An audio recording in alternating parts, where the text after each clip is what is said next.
Good morning, good afternoon, and good evening to all our attendees here in person and online. Welcome to another talk in our seminar series at PolyU ENGL. It is a pleasure to have you here. Before we start, I'm going to introduce our speaker. We are honored today to have Professor Paul Baker with us. Professor Baker is a professor of English language at the Department of Linguistics and English Language, Lancaster University, where he is a member of the Corpus Approaches to Social Sciences ESRC Research Center. He specializes in corpus linguistics, particularly using and developing corpus methods to carry out discourse analysis. He has written 26 books, which have covered a range of topics, including newspaper discourse, health, identity, terrorism, and language change over time. Many of these topics I know that you are interested in. He is commissioning editor of the journal Corpora EUP and is a fellow of the Royal Society of Arts and a fellow of the Academy of Social Sciences. Long list of areas of expertise, publications, and professional titles. We are very honored to have Professor Baker for our talk today. And also, the honor is extended because we have had Professor Baker with us for a while now as a visiting professor. Thank you very much for accepting our invitation. Before I pass on the mic to you, I'm going to quickly check with our online participants whether they can hear me, they can see us. If yes, could you please either show a thumbs up or leave a yes in the chat box? Everything is good. Thank you very much. So as we do always, we are going to listen to the talk for 45 minutes to 50 minutes, and then we will take questions. But feel free to leave your questions in the chat box during the talk too, if you think you're going to forget them or you're going to get too excited to ask them at the end. That's fine. Okay, thank you very much. Professor Baker, please. This one's if I'm standing like this. Maybe. Okay, can you hear me okay? Yeah. Maybe it needs raising a bit. Thank you. So thank you very much for inviting me to the talk today. I'm going to be talking about recent change in British English, which is part of an ongoing strand of my corpus linguistics research. And I'm also going to talk about a corpus that I created for this talk called the British English 2021 corpus, or the BE21.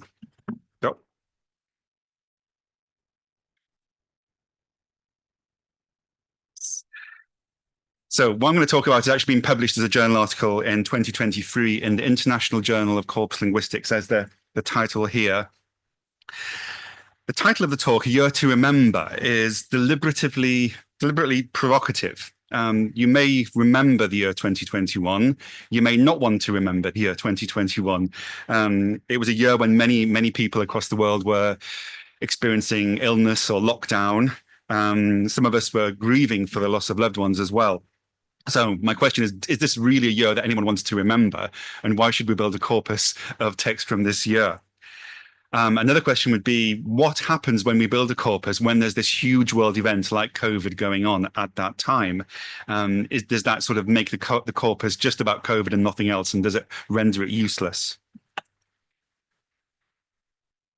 My aims, though, mainly in this talk are two. I have two questions. How has British English changed in the last 90 years or so?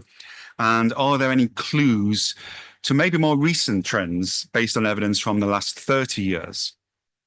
So to answer these questions, I'm comparing language use across 5 corpora, or 5 collections of text. And these are matched corpora, so they all kind of contain similar kinds of text within them. They're all the same size. And these corpora contain texts published in 5 different time periods, from 1931, 1961, 1991, 2006, and 2021. And I've kind of tried to choose an image which is appropriate for each of those 5 years. Bearing in mind this is British English, so these are kind of British images as well.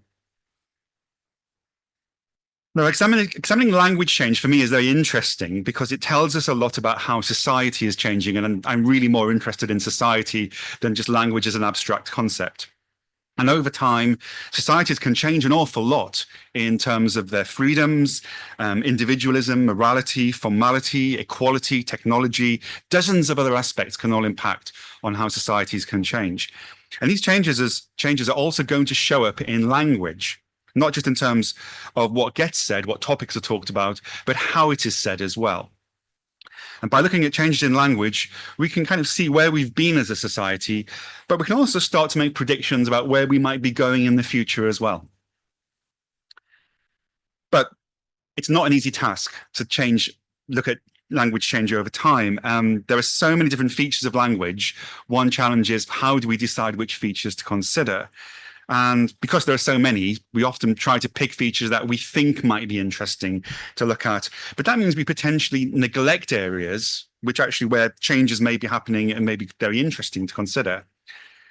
So to try to counter this, I'm taking what's called a corpus-driven approach, where I don't know what I'm going to look for to begin with. So I'm starting with quite a naive perspective on this. And I'm trying to take as many features into account as possible. And then I've used computational techniques, corpus techniques, to identify areas where there's the most significant amount of change over time.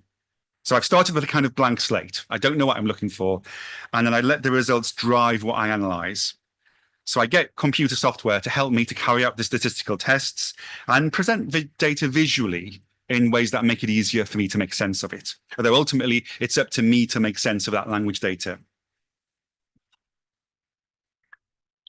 So this BE21 corpus, this new corpus, is the latest one in what's known as a family of corpora, and collectively they're known as the Brown family. The first one was built at Brown University, and the ones that followed all use the same sampling frame. So each corpus in the Brown family consists of 1 million words, standard, published, written English, and this is taken from 15 different registers or genres of writing. There are 500 texts in each corpus, and each text contains a sample of writing of 2,000 words. So 500 times 2,000 equals 1 million. Now, 4 of the corpora contain British English, and the other 4 contain American English. And the texts are taken from 4 sampling points: 1931, 1961, 1991 to 2, and 2006. I was part of the team that built the 2006 corpora. So I built the 2006 British corpus myself quite a long time ago now. And then I was part of a team that built the American 2006 corpus. And as there was a 15-year gap between 1991 and 2006, when it got to 2021, I thought it's probably time that I build another corpus, the BE21. So I started collecting the data towards the end of 2021. I remember, I think on Christmas Day, actually, I started building this corpus, which would probably tell you something about what my life was like in 2021 on Christmas Day, when I was not with my family having a nice Christmas dinner, but kind of stuck in lockdown. And I finished collecting this corpus in 2022. Now, I remember when I collected the 2006 corpus, I collected a lot of the data from online sources. I used the internet to get the data, but I stipulated that to match the earlier corpora, the data would also have to appear in paper format as well. So I was just using the internet as a way of making it easier for myself. And I remember when I finished collecting that corpus, I said, never again. I'll never do this job. It was a horrible, horrible, boring job. 15 years later, I'd forgotten how bad it was. And nothing was happening in my life at that point. So I thought, I'll give it another go and collect another corpus. I tried to use the same rules then. I used online data again. I tried to have the stipulation the text needed to exist in paper form as well, but quite a lot has changed in the last 15 years. And some texts now are just not included in paper format, certain journal articles or government documents. So I had to relax that stipulation a little bit. But in most cases, the texts are in paper format. This slide shows the sampling frame in a bit more detail. So you can see the 15 different categories that I mentioned and how they're divided into fiction, non-fiction at the top, that's A to J, and then fiction at the bottom in K to R. With non-fiction, we've got 3 different kinds of newspaper articles, kind of reportage, which is hard news, and then editorials, which are kind of opinion columns, and then reviews, which are like reviews of TV shows and books and films and music and things like that. Then we've got some kind of general nonfiction categories, which contain things like magazine articles, some kind of biographies and kind of essays and things like that, and government documents, and then academic prose, which is quite a large category, 80 texts. And then we have different kinds of fiction at the bottom. These categories were conceived in 1961. And I think the way that it worked is the people who built the first Brown corpus at Brown University went into the library at Brown University. They looked at what was on the shelves and they said, okay, there's these kinds of categories. We'll make that into our corpus. That worked really well in 1961. In 2021, it probably doesn't work as well. Thinking about, there could be other categories of fiction, say, there's no horror fiction here, or young adult fiction, for example. Also, increasingly, I've noticed now that when I was trying to collect some of these fiction books, it was very difficult to categorize them into a single category. And it seems that many novels nowadays are kind of hybrid categories. So there may be romantic comedies, or there may be sci-fi mysteries. My advice to you, if you're an aspiring author and want to write a novel today and you want people to read your novel, you should maybe make it a romantic comedy and set it in the past, also have time travel in it and have a murder mystery in it as well, and maybe set it at Christmas. And then so you're having lots and lots of different categories, and lots of different people will then want to read your novel, and it will sell lots of, that's very popular at the moment. So my bigger point is that you shouldn't consider the BE21 to be as representative of typical British English in the same way that the original Brown corpus is representative of English in 1961. But at least I've retained the same categorization scheme, so it makes those comparisons a little bit more easy to do. And again, I tried to when I collected this 2021 data, I tried to match it to the 2006 data. So I went back to the old journals that I collected in 2006 and tried to collect similar articles from them. Not always easy. Sometimes those journals had stopped working. They didn't exist anymore. So then I had to find similar ones with similar titles. Sometimes it was quite challenging to do so. For the BE06, the 2006 corpus, I used a range of different sources online. So when I wanted magazine articles, I went to the websites of magazines and got data from there. That was very easy back in 2006. These days, people don't want you to look at their magazine websites anymore, and they put them behind firewalls and make you pay money to access them. And I thought, I'm not paying all this money to subscribe to all these magazines for this corpus. So I had to kind of be a bit more creative to get the data. Similar thing with novels. In the past, I was able to go to lots of author websites where people would put the first few chapters of their latest novel. Authors tend not to do that these days. So that was a bit of a challenge as well. But I used e-readers like Kindle via Amazon to download free samples of novels to get some of those novels as well. The academic category was again more challenging. Many academic papers these days are jointly authored by teams of people. And compared to 2006, there's a lot more global participation, I think, in writing journal articles. So my stipulation was this has to be a journal article from a British author, someone who uses British English.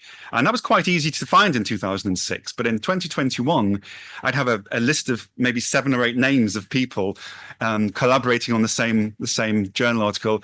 And then I'd be thinking, well, some of these might be British, some of these might not be British. So I can't be certain. So I had to be very specific and just get single author texts where I knew someone was British, and I had to Google their backgrounds, find out what university they worked out, where they grew up, where they were born. That's a lot more difficult than it sounds. And as a result of all of that trouble, it took me 3 times as long to build this 2021 corpus compared to the 2006 corpus, where I thought it would have been easier. It actually wasn't. Another question arises due to the fact this is 2021 and it's that horrible year of COVID.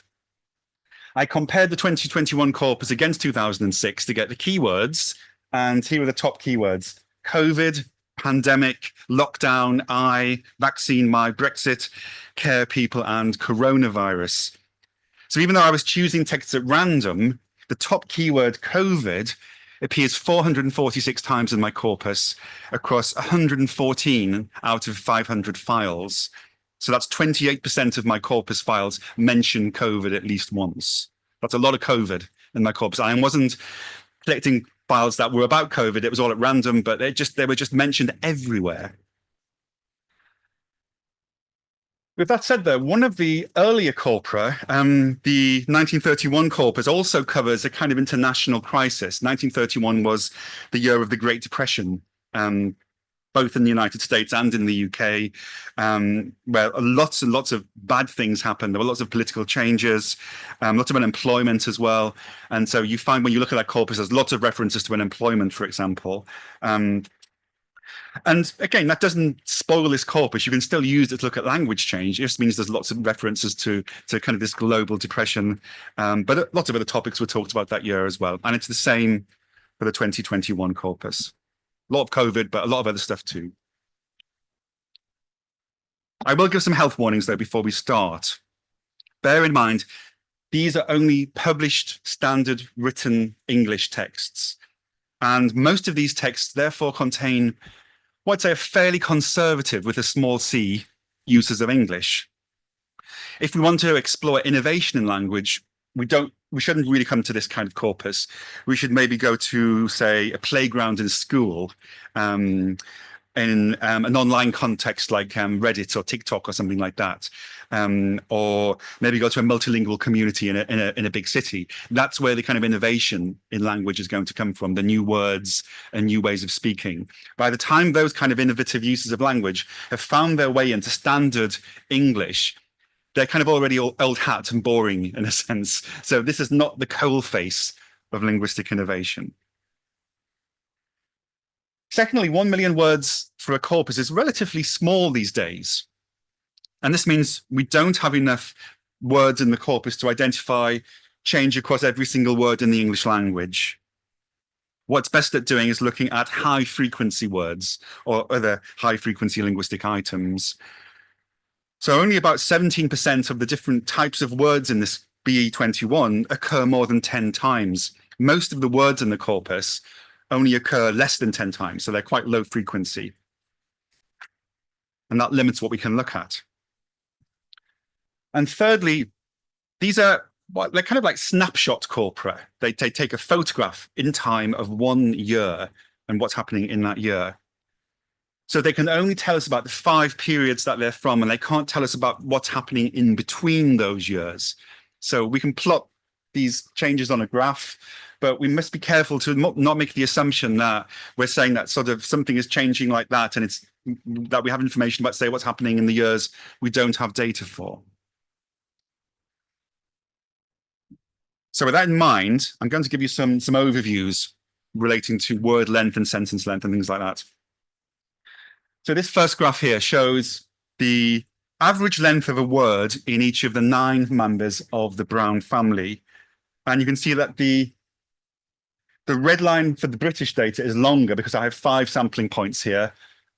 We've only got 4 sampling points for the American corpus. We haven't finished collecting the 2021 American corpus yet. So there's a gap there. And also, I've written these as lines, but bear in mind that it's really only these dots where I have data for. I've just put the lines in to help you to make sense of the trend over time. The lines don't actually represent data, it's the dots which represent the data. Hopefully what you can see here is that over time, for both varieties of English, words are getting slightly longer. So in 1931, for British English, the average word was 4.55 letters. By the time we get to 2021, the average word is 4.75 letters. So we're using longer words over time. And also that trend is more advanced in American English compared to British English. British English seems to be lagging behind American English. And that's a trend that I kept finding when I did this analysis, which was a bit upsetting as a British person, feeling that my influences are coming from across the Atlantic. This graph shows the average sentence length across each corpus. So the average number of words in each sentence in the average sentence across the corpus. And you can see here, there's not a lot of change. There's for the American in blue, it's pretty much a straight line. For the British in red, it's fairly straight, but then we've got this big uptick at the end for 2021. And I thought, what's happening here? Are people suddenly using longer sentences in 2021 compared to the rest of history? I don't think that's actually the case. I think this is probably a result of me collecting the data online. And what I was finding when I was collecting online data is people were writing a lot of statements using bullet points, a bit like you would do with a PowerPoint presentation. Bullet points are kind of like sentences, but they don't have full stops at the end often. So when my corpus software was counting the number of sentences, it was taking a big page of bullet points and just counting that as one big long sentence. So that's, I think, why we get this tick. And what I need to do is go through the whole corpus and put full stops in at the end of these bullet points. And I suspect if I do that, it will probably be pretty similar to the rest of it. And this third graph shows what's called the type token ratio for the 9 corpora. And the type token ratio is basically the proportion of unique words that appear in a corpus. So basically, it's a number of types of words divided by the total number of words. A high type token ratio basically means something that's very lexically diverse. So think of somebody who has a very good vocabulary. They know lots and lots of words, and they like to use those words a lot as well. They would have a very high type token ratio in their language. Something with a low type token ratio would involve a lot of lexical repetition. So think of maybe a young child who's only just starting to speak a language and they only know maybe a very small percentage of words and they repeat those words over and over again. Or maybe a children's book, which uses a very small vocabulary and the same words over and over again. That would be a low type token ratio. So what we're seeing here is a rise in type token ratio for both American English and for British English. Something a bit strange happened in 2006, which seems to be against the general pattern. But overall, it's a rise in terms of the amount of vocabulary that we have. It suggests that when we write, we're using a wider variety of words in English now than we did back in 1931. Which I think is quite good for our language use. It shows we're getting bigger vocabularies and our writing is maybe becoming more interesting because of that, more lexically diverse. Okay, so I'm going to talk now about the way my method of identifying change over time. And I'm using a technique called the CV, or the coefficient of variance. So this is a technique where we compare the frequencies of an item over our 4 or 5 time periods, and it shows us which items have changed most over time and which have changed least. To calculate the CV, we take the standard deviation of a word or an item and divide it by its mean, and then we multiply that by 100. We could initially I thought I'd just take the standard deviation by itself. So standard deviation is the amount of variation from the mean. Something with a high standard deviation will mean there's a lot of change potentially. A low standard deviation means that the frequencies are all pretty similar. But the problem of just using standard deviation on its own is that word frequencies can be very different. So if you have something which has very high word frequencies, you'll also get a high standard deviation. Low word frequencies will get a very low standard deviation. So you need to divide this by the mean, the average, and that kind of takes that sort of variable frequency into account. Times by 100 just helps you to kind of visualize it. It gives you a number between 0 and 100. So here are 3 examples of 3 interesting words: data, upon, and money. And you can see how I put the frequencies for each of the 5 periods, for data, upon, and money. And you can see data is going up over time. And data has a CV score of 81, which is pretty high. I think that's probably one of the highest CVs I've got. 100 is usually the top and 0 is the bottom. Upon also has a pretty high CV of 79.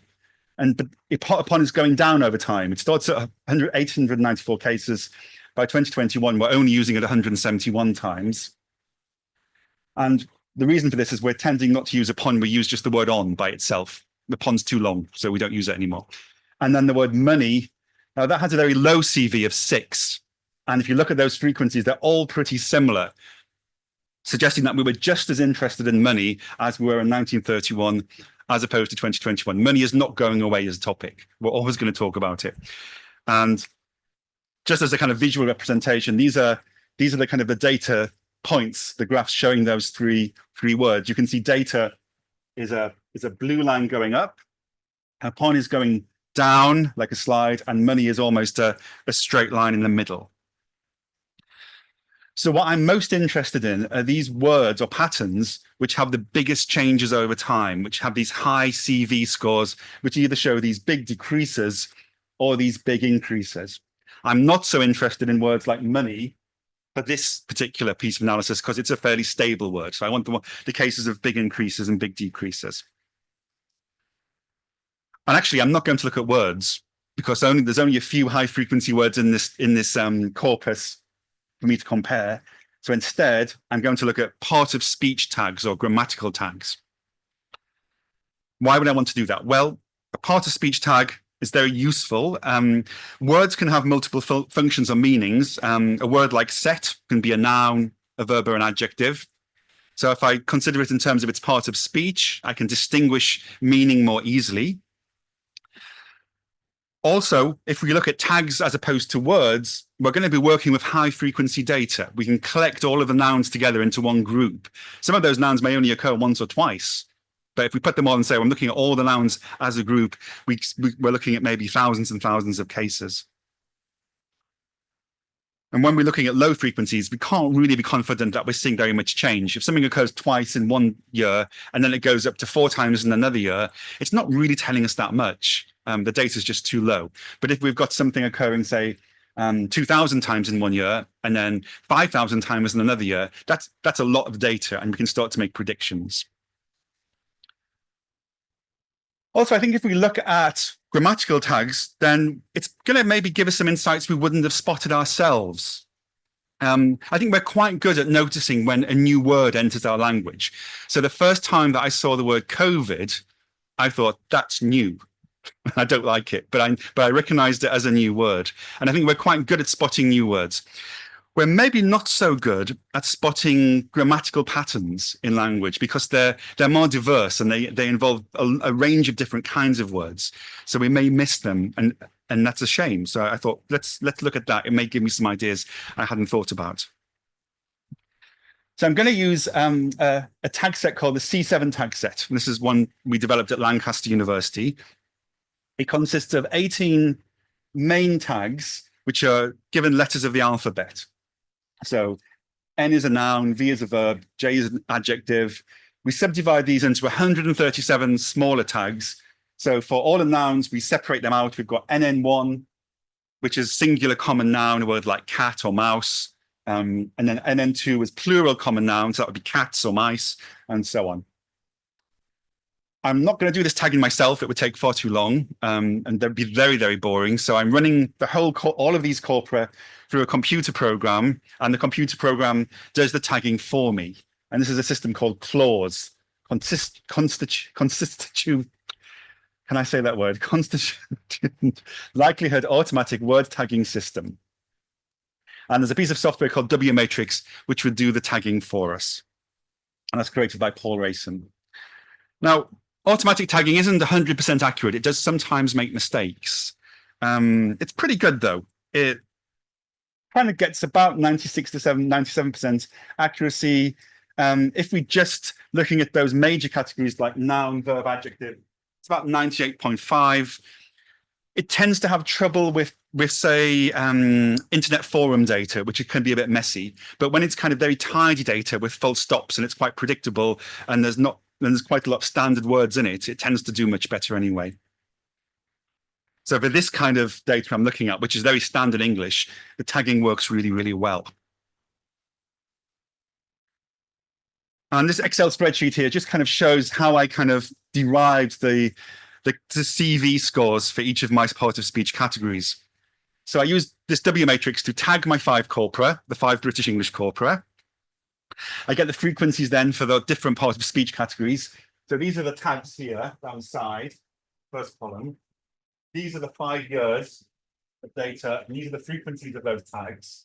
And then this is the CV score here, and that strange looking equation is how I calculated the CV scores. So it's basically the standard deviation of columns B to F divided by the average of columns B to F times 100. And what I've done also is I've kind of colored in the rows which show a constant increase or a constant decrease over time. So for the rows in yellow, like NPM1, which are months of the year, we can see this is a constant decrease over time, 656, 692, 770, 858, 1062. Whereas for something like RG, which are gradable adverbs, this is showing a constant decrease over time. I've colored it in green. And I'm only interested in those colored rows because that's where I've got the most evidence that the change is actually happening over time. Now, I had to kind of do that coloring in myself, but I've since kind of worked out an Excel calculation that will do this for you automatically, which is really useful if you have hundreds and hundreds of these rows. You don't want to be going down each one and checking to see whether or not there's a constant increase or a constant decrease over time. And if you're interested and want to do this yourself, I can send you these equations. So my analysis is focusing just on those part of speech tags where there's a constant increase or a constant decrease over time, over 5 time periods, and there's a fairly high CV score as well. And once I've got these particular tags, I then have to look at W matrix to identify what words are associated with those tags, and also is the change over time associated with a particular kind of text in the corpus? Maybe it's only happening in fiction. Maybe it's only happening in newspapers. And then I also try to ask, is it kind of, what's it telling us about already identified linguistic trends? And I'll talk about some of these trends over the next few slides.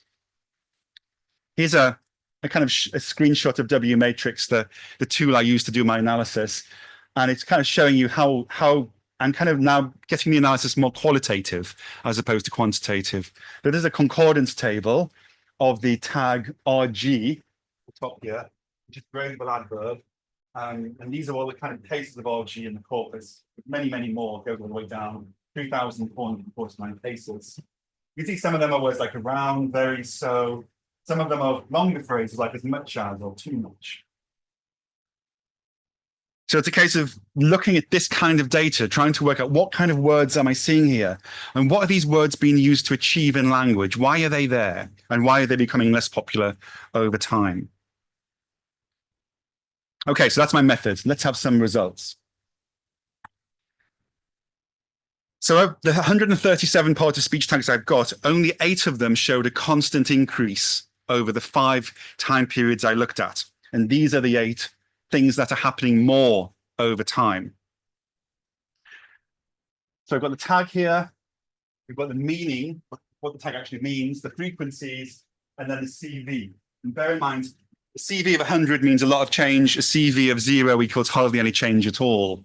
So something like 5.41, it is going up over time, but it's very, very slow, and it's probably not really worth talking about.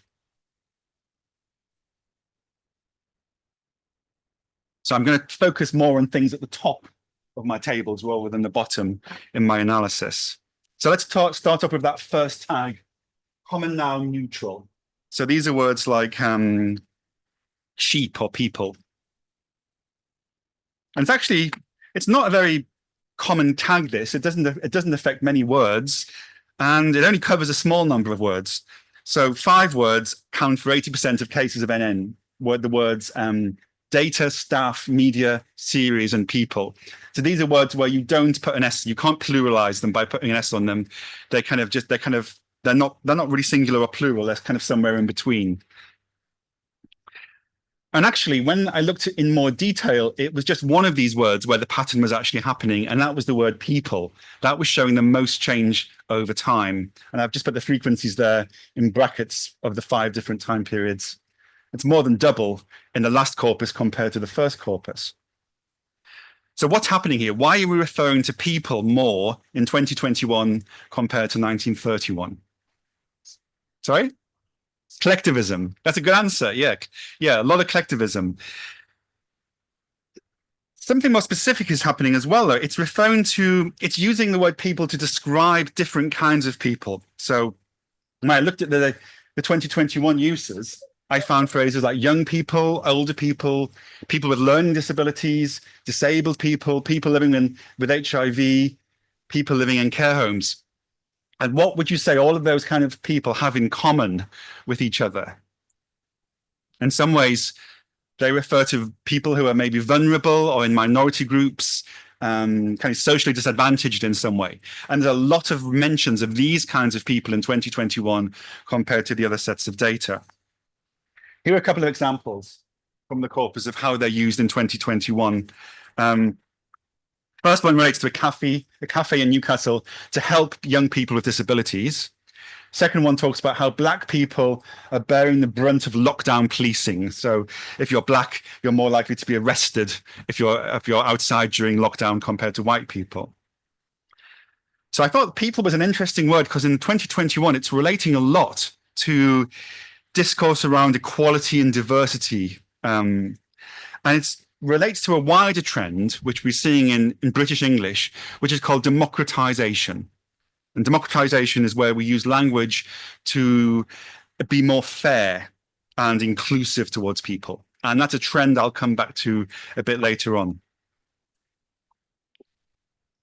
Okay, here's another word or tag which is increasing a lot, and that is PPY, which is actually just one word, the word you.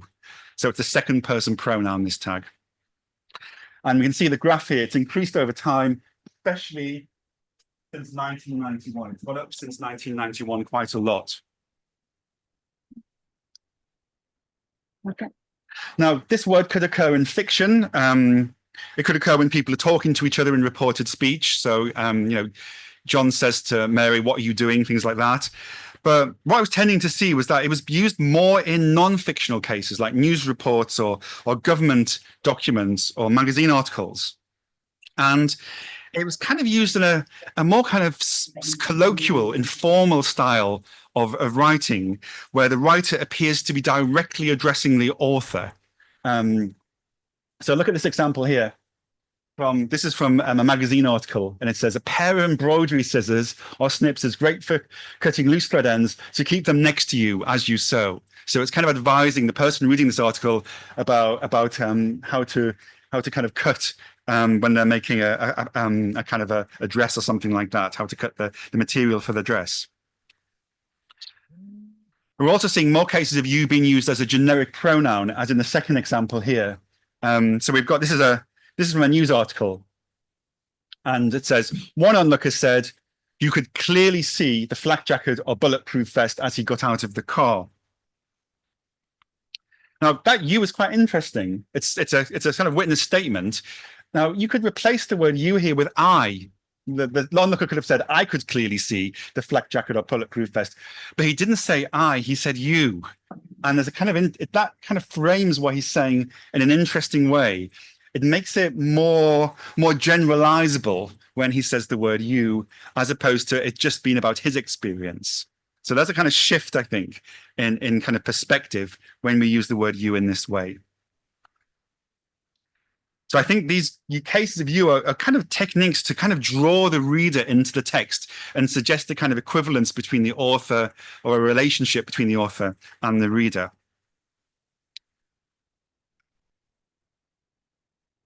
Okay, this table shows the tags which are only increasing during the last three periods, so 1991, 2006, and 2021. And I thought it would be interesting to consider just those last 3 years, because they may give us an indication of more emerging trends rather than the long-term trends over a 90-year period, but things which are happening in the last 30 years. And one thing you may notice from this table are all of those pronouns which are in there. So we've got, the first one is me, I, we, and us. They're all first-person pronouns. And it seems that in the last 30 years or so, these corpora are containing many more first-person pronouns than they used to.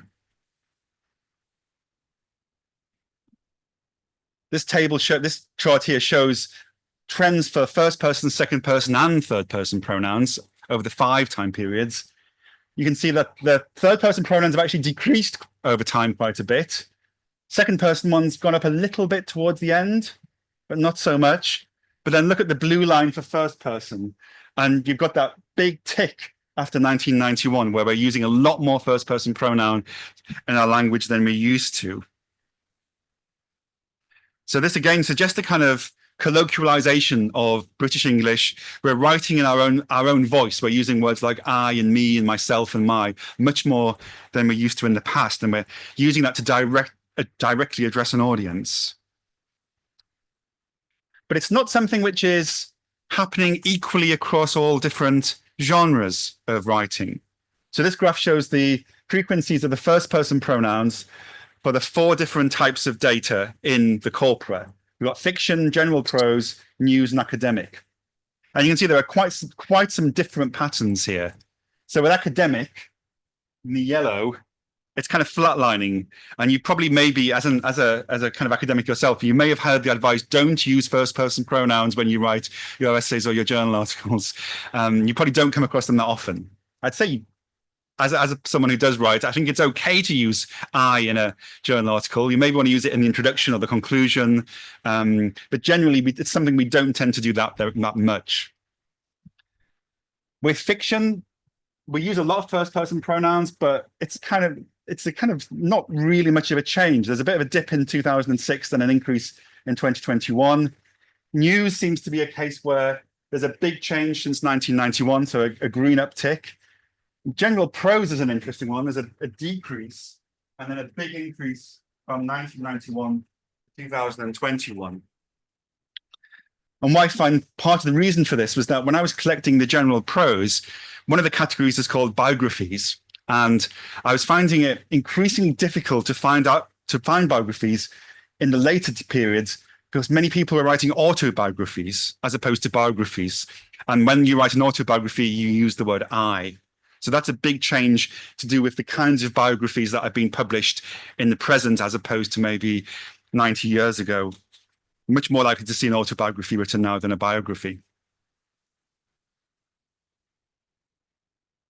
Okay, let's look at a couple of verbs which are showing increases. These are the VVZ verbs and the VVG verbs. So VVZ accounts for all verbs that kind of end in S, and VVG are the ones that end in ing. So VVZ is used to indicate simple present tense, and the most frequent word tagged VVZ is the word says in the last corpus in 2021. And I think this reveals another kind of trend which is happening in news reporting and in fiction. And I've got a couple of examples here to show this, so I'll read these out. First one's from a news article. Last week, the artist Jess Walls hardly left the house because of the messages in her inbox. I had hate mail, abuse, she says. And then later on, we've got this one from a novel. Oh my God, I'm so sorry, says a mortified, breathless Rodney. I have to admit, I really hate it when people do that in novels, when they use that kind of present tense format. I'm very used to when I read novels to reading them in the past tense. So it would be something like, I'm so sorry, said Rodney. But using says kind of changes the way that you think about what's happening in the novel, and it makes it more kind of immediate and almost as if you're witnessing it as it's actually happening in real life. And it's a kind of trend. I noticed it over and over again when I was collecting fiction in 2021. It's becoming a very common way of writing novels. So again, my tip if you're writing a novel is use VVZs in your novel. And that seems to be the very trendy thing at the moment for writing. So it feels as if when you read these sentences, you're actually with the reader and they're saying these words right now to you. And it creates this kind of sense of involvement and immediacy, which I think is why it's becoming more popular over time. And there's a similar thing going on with the VVG as well. So VVGs can indicate progressive or continuous tenses. They can be used in past or present or future constructions. But again, they can be used to describe ongoing activity and create a sense of reader involvement. So I've got an example here of some VVGs. This again is from another novel. A couple of intruders, like the one who'd attacked her, were firing down the corridor at some of Mr. Orlov's men at the far end. Neither side was willing to expose themselves in order to get a clear shot at their enemies. So both sides were popping off hopeful shots and keeping their own heads down. So again, that feels as if you're actually part of the action because it's written in this kind of continuous kind of tense as opposed to a past tense where you feel as if you're being told a story about something which happened in the past. Okay, let's move on to the decreasing tags. So these are things that are happening less and less over time. And this first table shows things that are decreasing across all 5 time periods. We have 18 of these tags. And I'm going to focus more on what's happening again towards the top of the table. If you look at the bottom, some of these have very, very low CV score, 2.16. But the top one has a pretty impressive CV score of 48.18, and that's the NNB tag. So I'll talk about NNB. I'll also talk about DDQ, which also is quite high. I'll talk about RG, the adverb of degree, and I'll talk about IO, which is the word of. So let's look at NNB first. Now, this tag refers to titles. So words like Lord, Prince, Doctor, Chief, Sir, Captain, Councillor. If you have that in a title followed by someone's name, it will be tagged as NNB. And 1991 has 3 times as many NNBs as 2021 does. By 2021, NNBs are becoming a bit hard to find. And I was finding them mainly in political texts or historical biographies or fiction that was set in the past, which again suggests that they're things that are going out of fashion. So there's an example of an NNB tag from a fictional text. Dr. Maxwell, may I introduce Captain Hyssop? So it's the captain and the doctor, which is NNB. So why are we not using these NNBs as much? And again, I think it's related to this idea of democratization of language. We don't want to appear that we're kind of enshrining inequality. When we use these tags, we're kind of saying this person is powerful. We're acknowledging their power. And in British English, in British context, that is seen as a bit of a problem. And I've noticed a difference, say, when I've come to Hong Kong as opposed to the UK. In Hong Kong, when I'm walking around the department, people will say, hello, Professor, to me in the corridor and address me as Professor Paul or Professor Paul Baker. In Lancaster, when I'm at the university, nobody ever calls me Professor. Students never use that word on me. Everybody calls me Paul. Whereas here, everybody refers to me as Professor. And some students have commented on it as well. So there's definitely something happening in the UK as opposed to in Hong Kong. I'm not saying which is good, which is bad. It's just something which is different. One of the declines, though, with NNB is to do with gender titles. So these are titles like Mr., Mrs., and Miss. And if you studied language and gender, you'll know that there's kind of been a kind of an argument, a critique of these titles. So Mr. is a word where you don't know if the person is married or not. If you call somebody Mrs., you know they're married. If you call them Miss, you know they're not married. So that's not fair. And many people have complained and said this is not a fair situation. And of all of the words in the corpus, Mr. is the one which is kind of decreasing over time, second most. We're avoiding using Mr. And we're also avoiding using Mrs. and Miss as well. And I think maybe that's the way we're going to resolve this, by just dropping all the titles.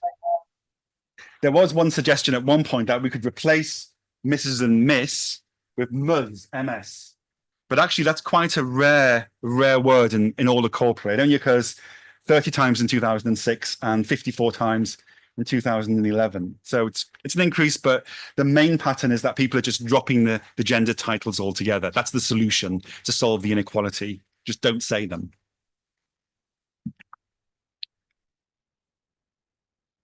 Now, another aspect relating to democratization is this tag VM, which are modal verbs. So modal verbs are verbs of possibility and probability, verbs like would, could, should, must, can't, things like that. And there are 2 modal verbs which are decreasing the most over time, and they are must and should. And they are both quite strong modal verbs. When you use these words, you actually mean business. You're saying that something has to happen. And again, look at the frequencies, the changes over time. 1,242 cases of must in the first corpus, only 474 in the last corpus, and similar pattern for should. So they're very marked and decisive forms of modality, as opposed to, say, a weak modal verb like could or can. And I think sometimes when we use should and must, we can sound a bit bossy or a bit authoritarian. And maybe, again, we're trying to avoid sounding like that in our data set. So here's a couple of examples. First one's from a news article. It says, but even though they are a harmful presence, we should all be alarmed at Labour's indifference and the negative consequences. Second one's from a romantic novel. You must marry my sister, Kendall said. That sounds very bossy, doesn't it? Telling someone that they must marry somebody. So again, I'm thinking that people are reducing their use of these strong modal verbs because they don't want to come across as overly bossy and concerned with power relationships. Now, this raises a question about democratization. Does this mean that because we're not using these kind of inequality forms of language, that British society is actually becoming more equal? Or does it just mean that we're using these forms of language to kind of show that we want society to be more equal, or we're pretending it's more equal, but actually in real life, it's actually less equal over time? And it's good to consider something called the GINI, the Gini index. So this is an index, it's a measure, it's been taken every year since the 1960s. And it looks at income inequality in different countries. You can type it into a search engine and look at it for different countries, including Hong Kong. And then you can plot it over time. And what we're finding actually when we look at this measure is that Britain has become less equal in terms of income inequality over time. It was better around 1961 to 1978 when it stood at 25%. The lower it is, the more equal the society is. And then from 1991 onwards, it's been at around 35%. So it's kind of got, British society has become less equal in terms of the way that money is divided up amongst the people who live there. We could also say, though, that that just relates to income inequality. In other ways, though, such as rights for women or different minority groups, there have been laws passed since the 1960s to make the UK a more equal place. So democracy is a kind of complex concept. It's not just about one thing. Let's look at another related tag to modals, which are adverbs of degree. And these are some of my favorite words. And I think I probably overuse them quite a bit. So they're called gradable adverbs. They're words like very, so, about, rather, quite, things like that. And these are the category which are showing the most impressive decline over time as well. You can see, again, it's one of those categories where American English is leading the way. British English is kind of following in the same direction. So Americans always used fewer of these gradable adverbs than British people did. British people are kind of catching up, lagging behind by about 30 years. So why are we not saying words like rather and very and quite as much as we used to in the UK? But I think when those kinds of words were being used in speech or writing, they were used maybe to save face, as a form of politeness in a way. So I'm thinking of cases where I'd use them. So say if someone has kind of not been a very nice person, I'd say she's been rather difficult, or she's been a little bit difficult, things like that. And I sort of use a downtoner in order to kind of convey what I mean, but also not make it sound as strong as what I want it to mean as well. Here's an example from one of the novels in the corpus. That's Olive, said Nicola. Olive and Pansy. Bertie doesn't quite see eye to eye with those two. So basically, Nicola's saying that Bertie doesn't like those two people, but she's phrasing it in quite a subtle way here. And this is something which has been a phenomenon, particularly about British people, which has been noticed again and again. There's an anthropologist called Kate Fox, and she talks about how British people use the understatement rule, which is deeply ingrained in British culture. It's something that I do myself quite a lot. So, for example, if we have a chronic illness, we'll say, oh, it's a bit of a nuisance. Or if something is a horrific experience, we'll say, well, it's not exactly what I would have chosen to happen. So we kind of tone down everything. Oh, I pressed something. Could you get that back? Thank you. This is a table showing an internet meme that was popular a few years back, and it actually got published in the Telegraph newspaper. And it's a kind of translation table. It's kind of showing things that British people say, what they actually mean, and what people who are not British might understand from that statement. And what's interesting about this table is it has lots and lots of modal verbs and gradable adverbs, which I put in bold in each case. So, for example, a British person says something like, "That is a very brave proposal." What they mean is, "You are insane." And what other people understand, though, is, "He thinks I have courage." So if someone says that very interesting, what they mean is, that is clearly nonsense. But the foreign person will understand it and think they mean they are impressed. Now, obviously, this is a bit of an exaggeration, and it's meant for kind of humorous kind of comedy purposes rather than being exactly true. But I think there is an element of truth in it. 2 minutes left. Okay, right. So it kind of tells us something, a kind of maybe a truth about what's going on with language. Now, I've been told I have 2 minutes left, so I'm going to skip through a few slides here and go to my conclusion to see what we can conclude from our findings that we've talked about. And I'd argue that there are 5 trends happening in British English over the last 90 years. These are densification, informalization, democratisation, technologicalisation, and Americanisation. So grammatical structures are becoming less complex and more dense. We're using shorter sentences. We're using less use of the passive, which is something I wasn't able to show you. And we're avoiding, again, lengthy noun phrases. Again, I wasn't able to show you that. Phrases like the hand of the king. Instead of that, we'll say the king's hand. We're seeing more attempts to make language more engaging and democratic. Use of techniques to address the reader, a much more colloquial form of address, attempts to avoid hierarchies or forms which indicate power inequalities. Something I didn't have a chance to talk about was this technologicalisation, and that shows how some things have become less popular over time because of grammar checkers and spell checkers. So when we write something now, we're writing it maybe on a Microsoft word processor, and it's advising us about how to use language, and it's kind of changing our language in certain ways. One example of that would be the word which. So we're less likely to use which in a relative clause. We're more likely to use the word that as a relative clause as well. And we've seen in a few cases how some of these trends are more advanced in American English, like the trend for gradable adverbs. So what we're seeing here is a kind of a case where British English is kind of playing follow my leader. It's kind of lagging behind in terms of the innovation which is coming from America. So thinking about what we could do in terms of future research, one thing to think about is not to look at grammatical tags, but look at semantic tags. So there's another kind of tagger which uses semantic tags based upon kind of topics and content as opposed to grammar. It would be interesting to do the same kind of study, but looking at semantics as opposed to grammar. Another way of looking at change over time would be to consider spelling differences. British English and American English have very different spelling rules, and it'd be interesting to see whether British English spellings are becoming more like American ones.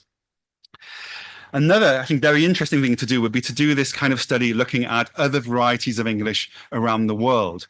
So one thing, for example, would be to build a corpus of Hong Kong English from the present day and compare it against other data sets to see what the differences are, to see whether or not we're finding those same patterns relating to democratisation and informalisation and densification in Hong Kong English as opposed to British English, or whether it's doing something completely different, which I think would be really interesting.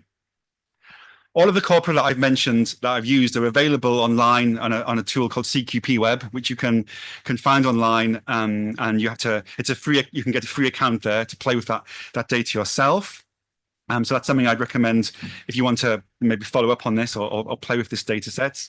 But I'll say thank you so much for staying with me and listening, and I'm happy to take any questions and comments at this point. Thank you. Thank you very much, Professor Baker.